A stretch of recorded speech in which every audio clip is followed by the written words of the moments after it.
여러분 안녕하세요. 꽃보다 트롯입니다. 무명전설 결승 드디어 끝났습니다. 근데 솔직히 결과 나오고 나서 댓글 분위기가 완전히 갈렸습니다. 성리가 우승하던 순간 많은 분들이 같이 울었습니다. 특히 어머니 눈물 보면서 드디어 버틴 사람이 해냈다, 이 반응이 정말 많았거든요. 그런데 반대로 지금 댓글창에서는 하루가 너무 아쉽다, 박민수 순위 충격이다, 이대환 왜 이렇게 내려갔나, 이 반응도 엄청나게 터지고 있습니다. 근데 진짜 놀라운 건 결국 마지막까지 살아남은 사람이 제가 계속 이야기했던 그 두 사람이었다는 겁니다. 바로 성리와 하루였습니다. 근데 저는 이번 결승 보면서 단순히 누가 노래 잘했나 그 싸움이 아니었다고 느꼈습니다. 오히려 마지막은 누가 사람들 마음속에 더 오래 남았는가, 그 싸움에 가까웠다고 봅니다. 오늘은 단순 순위 정리가 아니라 결승 끝난 직후에 팬들 반응이 왜 이렇게 갈리고 있는지, 그리고 지금 조용히 커지고 있는 팬덤 흐름까지 꽃보다 트롯 시선으로 같이 한번 이야기해 보겠습니다. 사실 저는 예전 영상에서 하루와 성리 이 두 사람의 양강 가능성을 계속 이야기해 왔습니다. 결국 마지막은 이 둘의 싸움이 될 것이다, 이 말씀을 드렸었는데 이번 결승 보면서 그게 정확히 맞아떨어졌더라고요.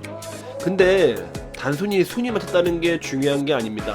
왜 이 두 사람이 끝까지 남았는지, 왜 성리가 결국 이겼는지, 그리고 왜 하루 팬들이 지금 이렇게 아쉬워하는지, 그 이유를 같이 한번 제대로 이야기해보고 싶었습니다. 성리 우승 뒤에 있는 진짜 이야기, 하루가 아쉽다는 반응의 이유, 박민수, 이대환 팬들이 충격받은 이유, 그리고 무명전설이 우리에게 남긴 게 뭔지, 이걸 팬들 반응 중심으로 같이 풀어보겠습니다. 먼저 성리 이야기부터 해보겠습니다. 솔직히 성리가 우승하는 걸 보면서 단순히 노래를 잘해서 이겼다 이렇게만 보기는 어렵습니다. 물론 노래 실력은 말할 것도 없이 훌륭했습니다. 성리는 사실 한 번 실패한 사람이 아니었습니다. 계속 도전했고 계속 무너졌습니다. 아이돌 데뷔도 했고 오디션도 나갔고 다시 그룹 활동도 했는데 그때마다 결과가 따라주지 않았죠. 그러다 결국 도배일까지 배우게 됩니다. 그리고 여기서 많은 시청자들이 무너졌던 겁니다. 아, 진짜 포기 직전까지 갔구나. 그 이야기가 방송을 통해 나왔을 때 많은 분들이 단순히 불쌍하다가 아니라 제발 이번엔 좀 잘됐으면 좋겠다, 이 감정으로 연결된 겁니다.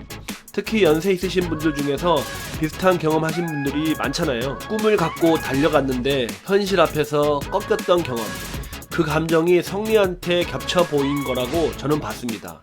그리고 이런 서사는 트롯 팬분들이 정말 강하게 반응합니다. 특히 단순히 잘생긴 스타보다 오랫동안 버티고 가족 이야기가 있고 현실적인 아픔이 있는 참가자한테 마음이 훨씬 크게 움직이는 경우가 많거든요. 저는 이번 성리 우승 보면서 그 흐름이 다시 한번 확인됐다고 봅니다. 그리고 결승 무대에서 어머니가 눈물을 흘리는 장면이 나왔는데 그때 성리가 한 말이 있습니다. 결승 무대에서 어머니를 일부러 안 보려고 했다, 주체가 안 될 것 같아서. 근데 저는 이 장면 보면서 분위기가 완전히 바뀌었다고 느꼈습니다. 왜냐하면 그 순간부터 성리가 참가자로 안 보였거든요. 그냥 오랫동안 버텨온 한 사람으로 보였습니다. 그래서 많은 시청자들이 같이 울었던 것 같습니다. 진짜로 오랫동안 버텨온 사람만이 할 수 있는 말입니다. 어머니를 보면은 무너질 것 같아서 의도적으로 시선을 피했다는 것, 그만큼 간절했고 그만큼 무거운 싸움이었다는 거잖아요. 시청자 입장에서 그 감정선을 느끼지 못하기가 더 어려웠을 겁니다. 최종 시청률이 10%까지 올라간다는 게 그냥 나온 숫자가 아닙니다.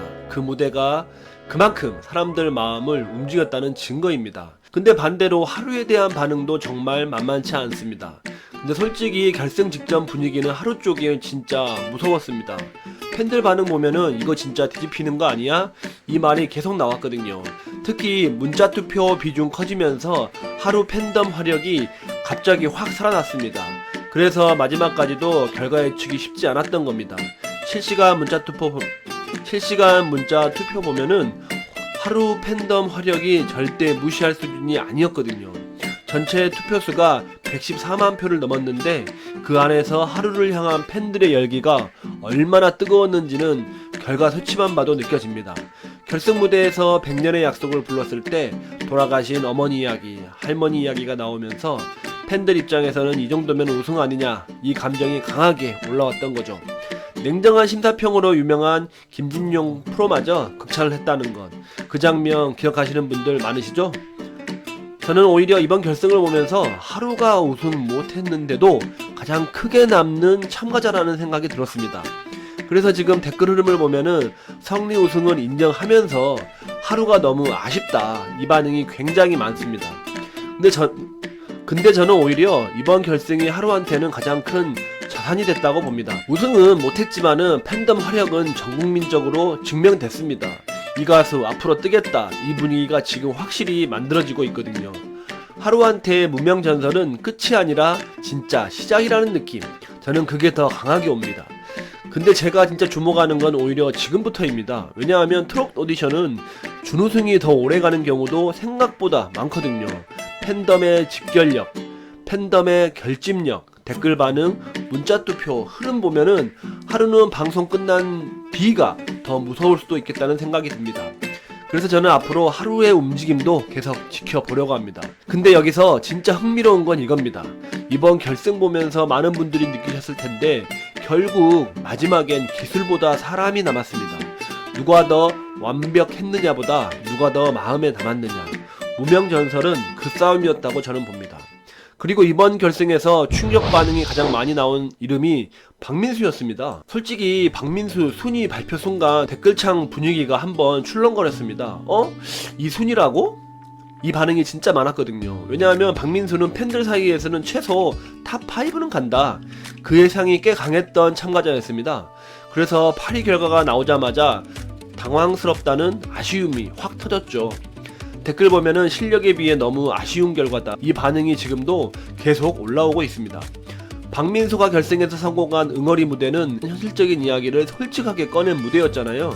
그 진정성은 분명히 있었는데 점수로 연결되지 못한 게 팬들 입장에서는 억울할 수밖에 없죠. 이런 부분들이 결국 방송만 봐서는 잘 안 보이는데 팬들 반응 흐름까지 같이 보면은 왜 이런 결과가 나왔는지가 조금씩 보이기 시작합니다. 그래서 앞으로도 무명전설 이후 팬덤 흐름이나 탑7 움직임은 계속 같이 이야기해 보겠습니다. 이대환도 비슷한 분위기입니다. 초반에 보여줬던 기세나 존재감 생각하면은 최소 중상위권은 가야 하는 거 아니냐, 이런 예상이 많았는데 9위로 마무리되면서 아쉬움이 꽤 크게 터졌습니다. 근데 저는 이대환이 이번 무명전설에서 존재감 하나는 확실히 남겼다고 봅니다. 결승 무대에서 학창시절 상처 이야기를 처음 꺼냈을 때, 그리고 부모님 이야기가 이어졌을 때 그 진심은 시청자들한테 분명히 전달됐습니다. 순위와 별개로 팬층은 오히려 더 두꺼워졌다는 반응, 저는 이게 진짜라고 생각합니다. 이번 결승에서 은근히 재평가받은 분들도 있습니다. 정현호와 이창민, 이룬혜입니다. 정현호는 정통 트롯 느낌을 제대로 살렸다, 이 반응이 굉장히 많았고요. 이창민은 패자부활전에서 살아남아 결승까지 올라온 드라마가 있어서 끝까지 버텨낸 저력이 인상적이었다는 평가가 많습니다. 이룬혜는 마지막 무대에서 93세 어머니 이야기가 나오면서 많은 분들이 울컥하셨죠. 순위보다 기억에 남는 무대였다, 이 평가가 정말 강하게 남아있습니다. 그리고 이번 무명전설 전체를 보면서 저는 이런 생각이 계속 들었습니다. 이 프로그램이 이렇게 사랑받은 이유, 최고 시청률이 10%를 넘긴 이유가 단순히 노래를 잘해서가 아니라는 겁니다. 무명으로 버텨온 시간, 포기하기 직전까지 갔던 그 감정들, 가족 이야기, 인생 자체를 무대 위에 올린 것, 그게 사람들 마음을 움직인 거거든요. 그래서 시청자들도 단순히 노래로 평가한 게 아니라 내 마음이 누구한테 더 갔는가, 이걸 선택했던 것 같습니다. 그런 의미에서 성리의 우승은 정말 상징적인 결과입니다. 다만 하루 팬들이 느끼는 아쉬움도 저는 충분히 이해합니다. 이번 결승에서 하루가 보여준 그 존재감은 절대 준우승 느낌이 아니었으니까요. 근데 진짜 중요한 건 무명전설은 여기서 끝난 게 아니라는 겁니다. 오히려 지금부터가 진짜 시작일 수 있습니다. 왜냐하면 방송 끝난 뒤에 누가 실제 팬덤을 유지하는지, 누가 행사와 콘서트, 음원에서 살아남는지, 그때부터 진짜 판도가 갈리거든요. 그래서 다음 영상에서는 탑7 중에서 누가 가장 크게 터질 가능성이 높은지 팬덤 흐름까지 같이 분석해 보겠습니다. 여러분은 이번 무명전설 결승 어떻게 보셨나요? 성리 우승이 맞았다고 생각하세요? 아니면은 하루, 박민수, 이대하는 결과가 더 아쉬우셨나요? 여러분의 솔직한 생각을 댓글로 남겨주십시오. 특히 하루 팬분들, 박민수 팬분들, 지금 어떤 마음이신지 꼭 들어보고 싶습니다. 다음 영상에서는 무명연설 탑7 이후 누가 가장 크게 뜰 것 같은지 팬덤 흐름까지 분석해서 이야기해보겠습니다. 오늘 영상은 단순 결과보다 팬들 마음이 왜 갈렸는지 중심으로 같이 이야기해봤는데요. 앞으로도 꽃보다 트롤에서는 단순 뉴스보다 트롯판 분위기, 팬덤의 흐름, 그리고 왜 사람들이 움직이는지까지 조금 더 깊게 같이 이야기해 보겠습니다. 끝까지 시청해 주셔서 감사합니다. 꽃보다 트롯이었습니다.